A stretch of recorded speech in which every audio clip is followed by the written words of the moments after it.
squat and the sissy I don't squats. rest, and that is my problem. So don't do what I do what I say. Okay. I am here for you. Being an ex-soccer player. Good morning. So before I get into this workout, I really want to talk about this topic that is not what people have brought up, but it plagues so many of us, probably the majority of us, and it definitely plagues me, and it's the topic of fear, or false evidence appearing real, because we're all afraid of something, right? And for some people, it's the littlest things that are holding them back from living out their destiny or their greatness or seeing the potential in themselves, and we stop ourselves short so often because of this little fear that is something coming up from our past. And if you haven't looked at it and you haven't done the work and it hasn't even been triggered or brought up, you might not even know where it's coming from or why it's there. So for me, in the therapy that I've been doing, I knew what my fears were. I just didn't know how they were holding on to me. Like, I didn't know how they were holding me. I didn't know how they were holding me back. But going after my business, with launching PRIVÉ and learning about all these new things, wholesaling and distribution with companies and getting it into stores, the last 3 years is spent learning how to do the e-commerce side of business, and I learned how to promote myself as a brand, and yet I couldn't grasp the idea of myself as a business person outside of me, Tamra. And that may seem odd to some people because I put myself in front of the camera all the time, but it was the idea that this is my product and I'm asking somebody else to buy it and to believe in it and to stock it. And if you're having a hard time believing in yourself, to put yourself out there and ask that of people was extremely difficult. And I mean, like, every day me going, why am I stopping myself from doing this? Like, this is what I need to take it to the next level. So I'd been talking to my therapist every week. She was like, did you do it? I was like, no. Did you do it? No. Tamra, what is going on? Like, I know what I need to do to change that habit. I was resisting the change that I needed to do. So this morning, I read this amazing excerpt. Pretend like the truck blocked that sound out. I read this amazing chapter in Louise book. What is it called? You Can Heal Your Life. You can heal your life, you can heal your body. It's amazing. I'll put the link in here. And it was on resisting change, and one of the sections was on fear. And she was like, if you do any one of these things, you are resisting change. My ass highlighted like every single line but like one. And I probably that one too. I was just in denial about it. So anyways, I sucked it up. I made the phone call this morning to one of the stockists that I really want to have PRIVÉ, and I left a message. It seems really tiny, but like, I really hope that he calls me back, and if not, that's okay. I'll move on to the next one and call the next one and call the next one, because I know it needs to be in stores. I know people need to get their hands on it to be able to appreciate and to love it the way that I do and the way that my customers do. And that's my thing. And also, I want that for you. I want you to know that your fear is not real. It's in your head. It's something that has come up in the past and it's been told to you, and you just started believing it and habitually acted it out. So if we can just first acknowledge what they are and then force yourself to do it, even in its uncomfortability, to be so scared and so tense and feel all these physical emotions around doing it, and do it anyways, because I promise what happens after that is so freeing. It's like you just released all this shit and you're like, it wasn't really that hard. But why did I think it was so hard? Because in your mind, you're just telling yourself all these stories about what's gonna happen if you do it. So with that being said, let's get into this workout and do some shit that might scare some of you guys, but for me, it's become second nature because I do it. But I'm actually gonna try 1 or 2 exercises that I've never done before and just freak myself out a little bit. All right, let's get into it.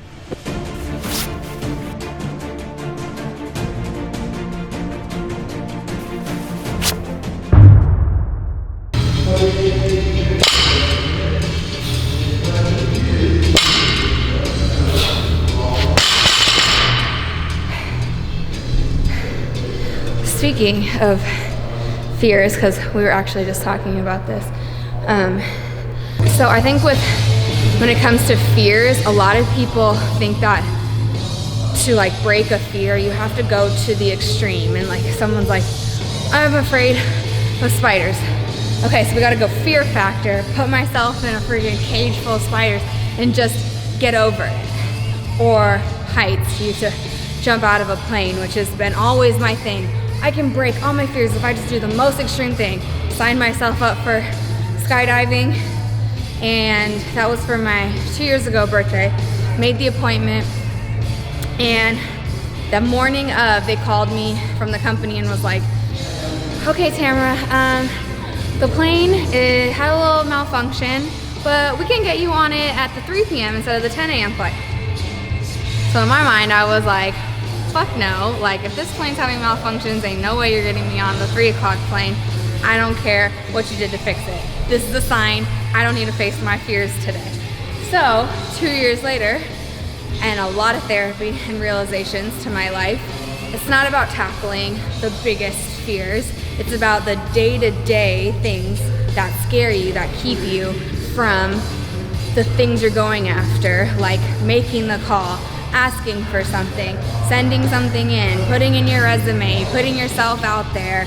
These things that constantly, you know, keep us in a stagnant position in life, and we think of them as like, oh, like it's just a little thing, like I could do it tomorrow, or I'll do it, you know, like I'll get around to it.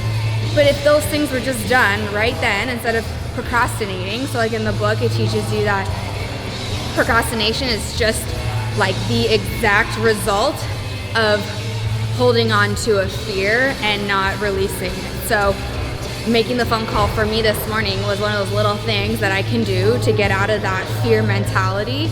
And it's not going and swimming with sharks, which is actually something I do want to do, but I'm realizing like you actually get a lot more power of doing the day-to-day things that you feel you're not quite confident enough to do, not ready to do yet, but by just jumping and doing them and like doing it in spite of being scared about it, you'll realize like how much power you get just from those things. So then you can go and conquer a huge fear. But don't try to just go off the deep end right off the bat and hope that will cure all your little fears, because those little things come from compounded, you know, traumas or experiences or things that have been told you from your past. So jumping out of a plane is not gonna cure all that. It's badass, but like let's think about being heroes in our lives just every day for ourselves. So like picking up this damn weight, like let me do this again because I need to get back to it.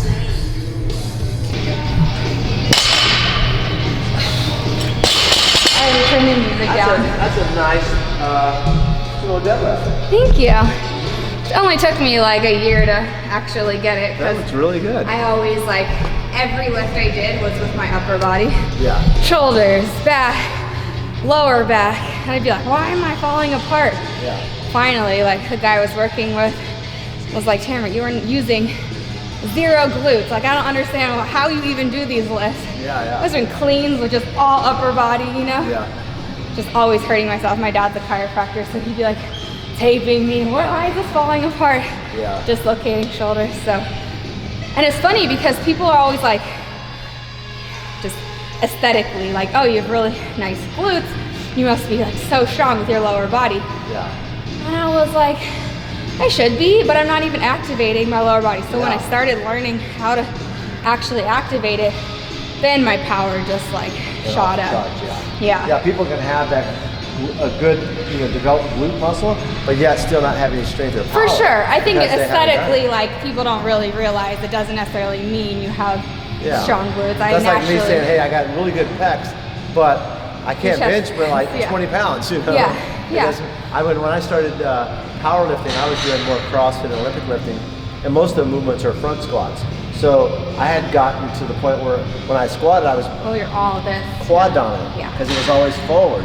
And then when I got into powerlifting, I realized I can't really squat that much weight because I'm not using my glutes or my hamstrings. That was my squat.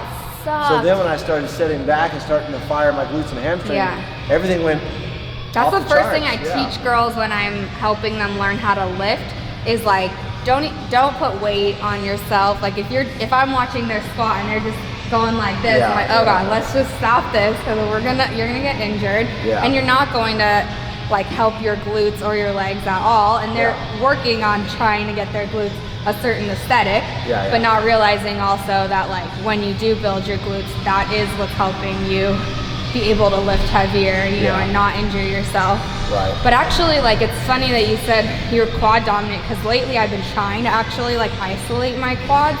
And I did this, like, it was at Gold's in Venice, and I don't know what to call it, like an incline reverse hack. Like you're kind of like 45 degrees here and the weight's here, and then you're dropping down, and your knees goes pretty far over your front toe, which, you know, is not a horrible thing. But since that day, and I felt something kind of pop, and honestly I have knee injuries from years of soccer, but like since then I have been feeling so, and I haven't been able to do any quad, anything, no narrow squats, no leg press on like the machine, because I just feel like my patella is gonna just like pop. Like even I started feeling it right here. You probably strained your patella tendon, you know? So I laid off of it for like a week and a half, probably not long enough with females and knee problems, but I'm like, that's the problem with like hack squats. Like what else can you do for quads that doesn't activate your knee? It's very, well, at that point, once you activate your patella tendon, then you just have to rest it. So like the hack squat and the sissy squats. I don't rest, and that is my problem. So don't do what I do what I say. Yeah, the hack squat and the sissy squat really puts a lot of pressure on that patella tendon. But I love it. Because I feel like it's the only thing that really, I feel, rip my quads. Because I think when I'm doing front squats, I do put so much effort on my lower back and my hamstrings, because those are the first things to fire now that I've like learned how to do that. So I'm trying to learn how to just activate my quads on things, but now I'm becoming like hamstring dominant or glute dominant. Like, it's always I call them flying lunges, you know, where you like split jump. You know? Right. Okay. I did those like 2 days ago with no weight, and that felt good as long as I was like really concentrating on how I was landing, so I didn't go and flub my knee again. But those I know will destroy my thighs. Like when I want my quads to get developed, those will just destroy my quads. And then I'll just lean you out. Like I'm trying to build mass.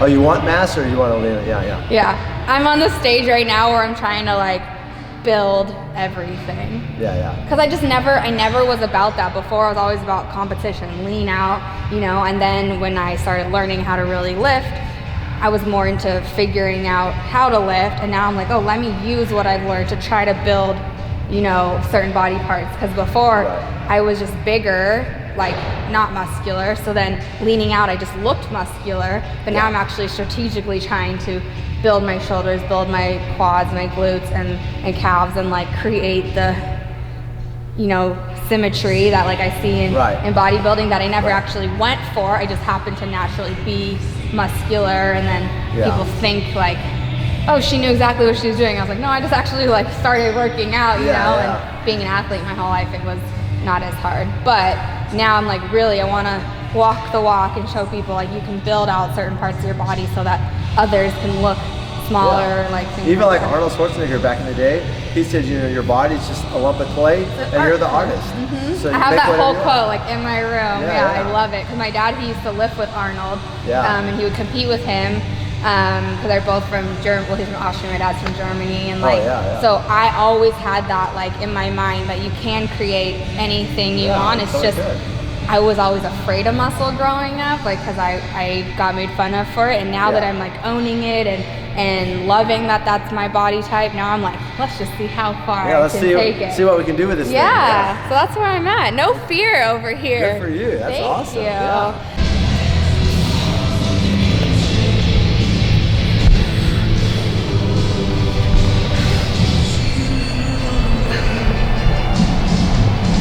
If your Bulgarian split squat is easy for you, you're doing it wrong. Period, point blank. Because it's right when you go past that point of like uncomfortability, like there I'm okay, there I'm ripping at my hamstrings, that's what you want to feel. So when you feel like you can't go further, go like 1 inch further. And then drive through your front heel to come up.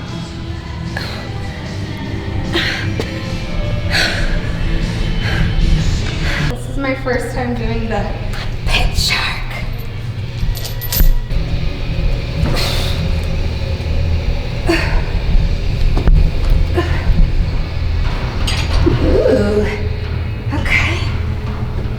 feel it in my quads.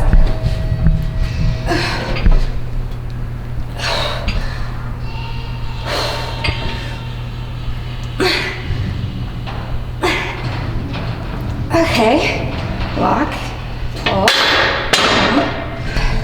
take off all apparatuses that get in the way, aka jackets, buns of hair.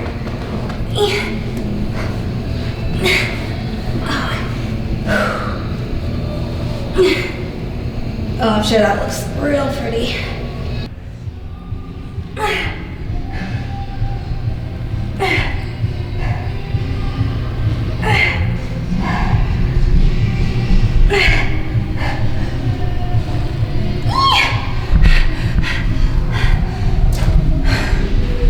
So bloody uncomfortable, especially for the tetas, but I feel it working.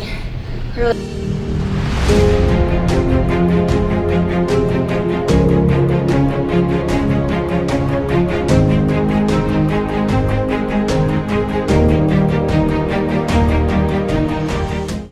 I hope you guys like this video. I'm gonna be doing things that are relative to my life too. So if you're saying that, oh, this wasn't something that pertains to me, I urge you to look inside of the things that scare you, or the things that you're procrastinating on, or the things that you tell yourself, I'll get to it. Those are probably the things that scare you, and probably the things that you should get after. If you just do them little by little every day, you're gonna see how much your life changes. So I hope that this video gave you a little bit of clarity on that, and I hope that it helps you get to that next phase of your life, or career, relationship, or personal self-discovery, because that's what it's all about for me. So I want to share that journey with you and hope to help you guys with that too. So until the next time.